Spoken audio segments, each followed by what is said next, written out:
CAPFSC 2025 के जो भी कैंडिडेट्स इंटरव्यू का प्रिपरेशन कर रहे हैं, तो उनको लैंग्वेज से रिलेटेड कुछ इश्यूज होते हैं, डाउट्स होते हैं, उसके संबंध में हम यहाँ कुछ डिस्कस करेंगे।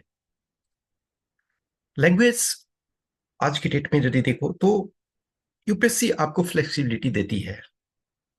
यू कैन चूज इधर हिंदी और इंग्लिश। इनफैक्ट डीएफ में देखोगे तो आपके जो मदर टंग पूछे जाते हैं। अब मदर टंग यदि पूछा जा रहा है, दैट्स मीन कि आप एटलीस्ट जो आपका मदर टंग है उसमें आप कंफर्टेबल हो, ये होना चाहिए। बाय डिफॉल्ट हम मानते हैं कि जो आपका इंटरव्यू होता है वो इंग्लिश में माना जाता है। सिविल सर्विसेज का इंटरव्यू देखो तो उसमें आपका इंटरव्यू का मीडियम होता है, लेकिन आपके बारे में इंटरव्यू का मीडियम नहीं होता है। अभी हाल में देखोगे कि लास्ट फ्यू ईयर से मदर टंग पूछा जा रहा है। तो जैसे ही आप मदर टंग कोई भी देते हो तो दैट्स मीन आपको वो लैंग्वेज में कन्वर्स करने के लिए रेडी रहना चाहिए। सामान्यतः जो है वो आपका हिंदी और इंग्लिश ये दो सब्जेक्ट है, लेकिन सपोज करो कि someone is from Tamil Nadu, the person has given Tamil as mother tongue, और someone is from Karnataka and have given Kannada as mother tongue, then in that case possibility is that someone is board, someone is from your state, the person is well versed in your language. Maybe some question they can, the board member can ask in your mother tongue, so you should be ready to reply. But जो marks की बात है तो already देखो time and again it is proven fact, आप किसी भी medium में देते हो आपको मार्क्स दोनों में मिलता है। ये मत सोचो कि हम इंग्लिश बहुत अच्छा बोल रहे हैं तो हमें बहुत अच्छा मार्क्स मिलेगा, नहीं। Many time I have said, I have shown you marks कि even Hindi medium candidates are getting 125 and many English medium candidates are also getting less than 70. So medium is not that much important. Important is you should be confident from your side. If you are saying my medium is English of interview, if you are communicating in English, then you should have confidence in that. If you are saying Hindi, then you should be confident in Hindi. At the end of the day, interviewer wants whatever question they are asking, you should understand the question. Take few seconds to comprehend the question properly, organize your answer, and then reply in well-organized way. In opinion-based question, there is no single answer. Sometimes so many questions can be there, but you are having limited time, 20 to 30 seconds. And in that 20 to 30 seconds, or sometime even in 10 seconds, you have to reply. So the more concise, organize, to the point your answer is, better it is. एक वो वक्त था कि जब English को ज्यादा तवज्जो दी जाती थी शायद, लेकिन आज के डेट में मैं नहीं समझता हूँ कि कोई भी पर्सन किसी भी लैंग्वेज में है उससे कोई फर्क पड़ता है। एक वो वक्त था ना, सो समाज इस ढंग का था कि जो इंग्लिश जान रहे हैं उन्हें इलीट समझा जा रहा था। लेकिन आज के डेट में है कि हिंदी मीडियम वाला भी है वो इक्वली कैपेबल है। हाँ, ये सच है कि जो मेजोरिटी ऑफ कैंडिडेट्स जैसे आप देखोगे वो इंग्लिश मीडियम वाले हैं। बिकॉज मैं समझता हूं कि आफ्टर सर्टेन पीरियड और आफ्टर अंडरस्टैंडिंग राइटिंग और speaking, Hindi is tougher than English in one way. देखो, जिनका मदर टंग है वो हमेशा से उसमें कंफर्टेबल रहे हैं। लेकिन सामान्य यदि देखा जाए तो राइटिंग में हिंदी किसी चीज को लिखते हो तो आपको स्पेलिंग में ज्यादा मिस्टेक्स के चांस होते हैं, इंग्लिश वाले में थोड़े कम चांसेस होते हैं। लेकिन जो कंटिन्यूअस हिंदी में प्रैक्टिस कर रहे हैं तो उनके लिए रिवर्स होगा।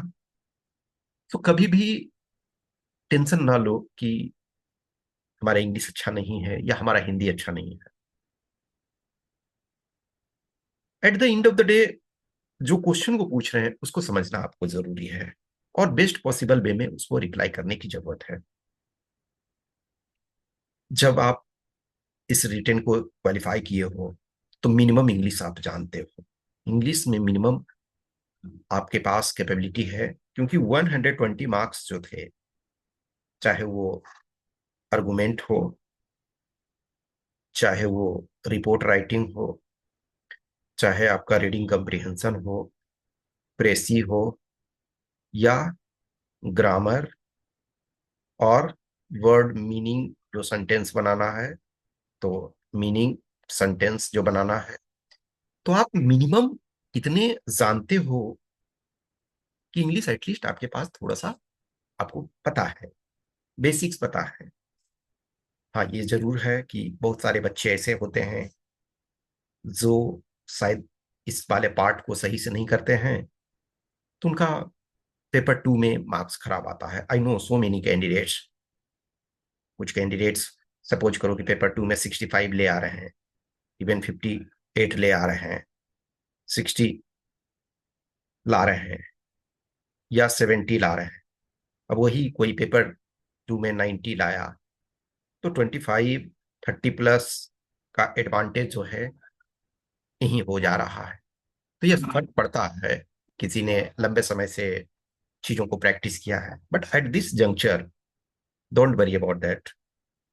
If you are comfortable in Hindi, speak in Hindi, reply in Hindi. If you are comfortable in English, reply in English. जिस भी चीज में आप कंफर्टेबल हो उसमें आपको रिप्लाई करने की जरूरत है। विद कंटिन्यूअस प्रैक्टिस आप जब सपोज करो कि आप हिंदी में बोलना है तो हिंदी के संपादकीय पढ़ो रेगुलर बेसिस पे, कुछ आर्टिकल वगैरह पढ़ो, जैसे कोई बुक वगैरह पढ़ सकते हो। मोटिवेशनल बुक भी हो सकता है, गाइड बुक भी हो सकता है। संपादकीय में अलग अलग टाइप के टॉपिक्स आते रहते हैं जो कि करेंट से भी आपको अवेयरनेस करवाता है और किसी विषय को थोड़ा डीप डिस्कस भी करता है। तो आपको यदि ऐसा लगता है कि हमें हमारी इंग्लिश अच्छी नहीं है तो आप इंग्लिश वाला को पढ़ो। यदि इंग्लिश में देना है तो हिंदी में जिनको करना है हिंदी वाले को पढ़ो। जिसमें भी करना है उसमें आपको रेगुलर पढ़ने की जरूरत है, क्योंकि जब बार बार किसी चीज को पढ़ते हो तो एटलीस्ट किसी पार्टिकुलर वर्ड को अच्छे तरीके से प्रोनाउंस कर पाते हो। परफेक्ट तो पॉसिबल नहीं हो सकता है सबके लिए इतनी जल्दी। आई नो, मैं अपना खुद देखता हूँ तो बहुत सारे प्रोनाउंसिएशन मेरे बहुत खराब है। लेकिन अब ये मैं नहीं सोचूं कि मैं जिस दिन परफेक्ट प्रोनाउंसिएशन जानूंगा तभी मैं बोलूंगा, तो ये शायद कभी नहीं होगा। जहां तक पॉसिबल हो अपने लेवल से सही बोलने की जरूरत है। उसके लिए आपको प्रैक्टिस करने की जरूरत होगी। रेगुलर जब आप किसी को रिप्लाई करोगे, किसी के सामने बोलोगे, किसी से क्वेश्चन पूछोगे, तो डेफिनेटली आप में इंप्रूवमेंट होगा। बहुत बार मैंने आप लोग को बताया कि देखो, दुनिया में जो भी महान पर्सन हुए उन्होंने कहा क्या आंसर दिया, उससे ज्यादा इंपॉर्टेंट ये बात में है कि उन्होंने क्या क्वेश्चन पूछा। जितने भी महान पर्सन होते हैं उनके अच्छे क्वेश्चन ज्यादा इंपॉर्टेंट होते हैं। चाहे वो वैज्ञानिक हो, समाजशास्त्री हो, एक पॉलिटिशियन हो, क्या आप एजेंडा उठा रहे हैं, क्या आप अच्छे क्वेश्चन पूछ रहे हैं, ये मायने रखता है। तो रेगुलर बेसिस पे जिस भी लैंग्वेज में आप अच्छे हो, जिस भी लैंग्वेज में कॉन्फिडेंट हो, उसमें आपको बोलने की जरूरत है। प्लस आज के डेट में देखोगे कि इवन इंग्लिश का इंटरव्यू चल रहा है, तो मे बी कोई बोर्ड मेंबर है, अचानक आपसे हिंदी में क्वेश्चन पूछेंगे। तो if you are from Hindi belt और आपने हिंदी कभी ना कभी पढ़ी है, तो यदि वो क्वेश्चन हिंदी में पूछ रहे हैं तो आपको रिप्लाई हिंदी में करना चाहिए।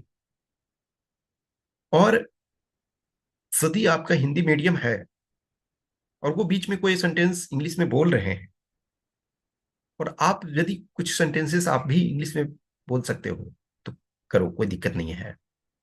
बाइलिंगुअल जो है वो सबसे बेटर है, यानी मिक्स जो है वो बेटर है, कोई दिक्कत नहीं है। इनफैक्ट जैसे मूवी वगैरह में देखते हो, या जो पर्सन कम्युनिकेट करते हैं, बहुत सारे आप पर्सन देखोगे कि सो मेनी रिनॉन पर्सनालिटी हैं, वो दोनों लैंग्वेज का यूज कर रहे हैं। तो अपने को अंडर कॉन्फिडेंट नहीं रखो, फुल कॉन्फिडेंस में रहो। लेकिन उसके लिए आपको मल्टीपल टाइम प्रैक्टिस करना पड़ेगा, बार बार आपको बोलने पड़ेंगे, बार बार अपना आंसर जो है उसको रिप्लाई करना पड़ेगा, और जहां जरूरत हो वह मॉडिफाई करने के लिए रेडी रहना है। There is no perfect position. आपको परफेक्शन में नहीं आना है, लेकिन परफेक्शन की ओर जाते हुए दिखना है। आप यहाँ तक पहुंचे हो तो काफी आपने मेहनत किया है, और आप डिजर्विंग कैंडिडेट हो। तो अब जो कुछ दिन बचे हुए हैं, फ्यू मंथ्स जो हैं, उसमें बेटर तरीके से पुश करो, और कभी भी डर अंदर नहीं रखो। दोनों लैंग्वेज के लिए रेडी रहो। इवन इफ आप प्योर हिंदी में बोल रहे हो, फिर भी यदि कभी कभी कुछ सेंटेंसेस के लिए स्ट्रेस, या कभी कभी ऐसा होता है चलिए इंग्लिश में इस चीज को बोलिए, तो आपको मेंटली रेडी रहना है।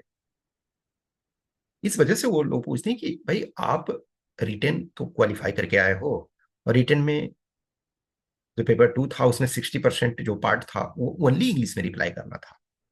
तो एटलीस्ट आप उतना जानते हो, और यही चीज बोर्ड को शो करना है। कॉन्फिडेंस रखना है अपने ऊपर कि आप अच्छा कर सकते हैं। कुछ भी क्वेश्चंस, क्यूरी, डाउट होता है तो आप मैसेज कर सकते हो, कमेंट कर सकते हो, और निरंतर अपने में इम्प्रूवमेंट करते रहो। Okay, thank you.